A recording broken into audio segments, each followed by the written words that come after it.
Hello and welcome. I am a hotel AI expert with extensive experience in modern hospitality operations and performance support. I'm pleased to welcome all students of Europe Hotel School to your online learning journey. We look forward to supporting your professional growth in the hospitality industry. Now, let's dive into a topic that is absolutely critical. Have you ever wondered what really happens behind the scenes when a hotel suspects fraud? It's a high-stakes situation that can go very wrong, very fast. Today, we're going to break down the manager's playbook for handling these investigations step by step. So, why does this matter so much? Well, because a poorly handled investigation can, and often does, explode into a full-blown crisis. And we're not just talking about financial loss here. A botched process can lead to serious lawsuits, it can destroy a hotel's hard-won reputation overnight, and it can absolutely shatter the trust within your team. Getting this right isn't just important, it is everything. Okay, so a suspicion has landed on your desk. What is the very first move? It all comes down to the preliminary assessment, and it happens in those critical first 24 hours. The temptation might be to jump right into action, but the key here is to stay calm and follow a clear, methodical process. You have to remember, panic is your enemy, but a good process, that's your best friend. This initial phase really boils down to three simple but non-negotiable steps. First, you have to evaluate the information you've got. Is this just a rumor from the grapevine, or is it based on a concrete report? Second, you need to confirm that the suspicion is actually reasonable. This is a vital gut check to make sure you're not about to start a wild goose chase. And third, and this might be the most important part of all, you must ensure absolute confidentiality. Let's talk a little more about why that is. Let's really zero in on confidentiality because it is the bedrock of this entire process. Keeping things under wraps protects your evidence from being destroyed or tampered with. It stops rumors from spreading and poisoning the well.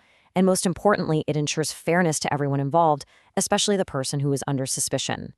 This isn't just about being polite, it's about professional integrity. The good news is, navigating this is not a solo mission. You have a support system and you need to use it. Start with your company policies. Think of them as your rulebook. Then bring in HR immediately. They are the experts who will keep you on the right side of employment law. If things feel even slightly complicated, getting legal advice is a must. And critically, you need to lock down any potential evidence right away before it has a chance to disappear. All right, the preliminary assessment is done. Now we enter the heart of the investigation. The goal here is simple: gather the facts.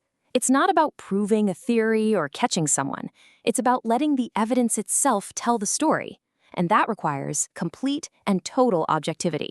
Because here is the absolute bottom line. An investigation without evidence is just an opinion. Every single conclusion you come to has to be built on a foundation of solid, verifiable proof. That's what makes your findings defensible, whether you're explaining them to your leadership team or, in a worst-case scenario, to a judge.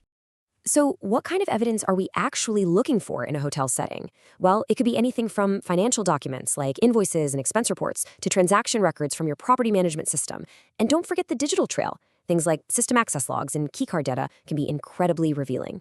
And of course, there's surveillance footage and internal communications like emails that can help you piece the whole story together. Now for a really tricky part, the interviews. As you can see here, there is a right way and a very, very wrong way to do this.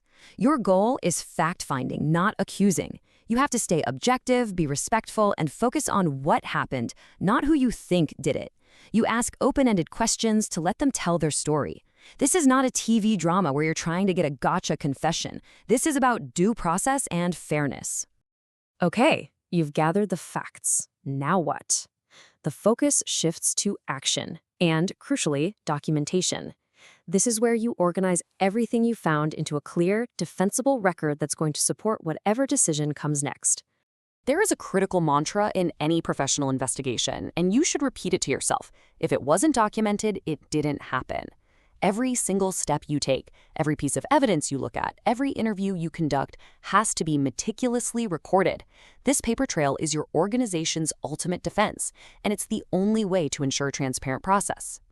Now it's time to bring it all to a conclusion. First, you'll finalize a formal report with clear, evidence-based findings.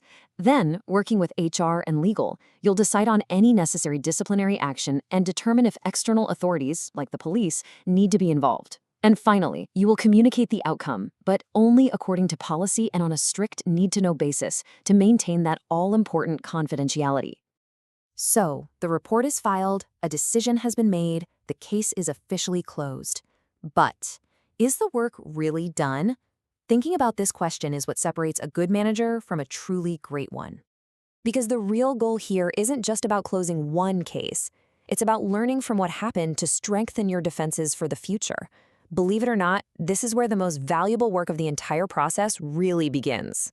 And this, right here, is the biggest takeaway. Every single incident is a learning opportunity. Once you understand how a fraud was able to happen, you can find the weaknesses in your systems, your processes, your controls, and you can fix them. This is how you make the entire hotel stronger and prevent the same thing from ever happening again. So in the end, you see, this process isn't just a reactive tool for dealing with problems. It's a proactive blueprint for building a culture of integrity and security. The real question isn't just how you handle one particular case, but how you will use what you learn from it to build a stronger, more resilient organization for the future.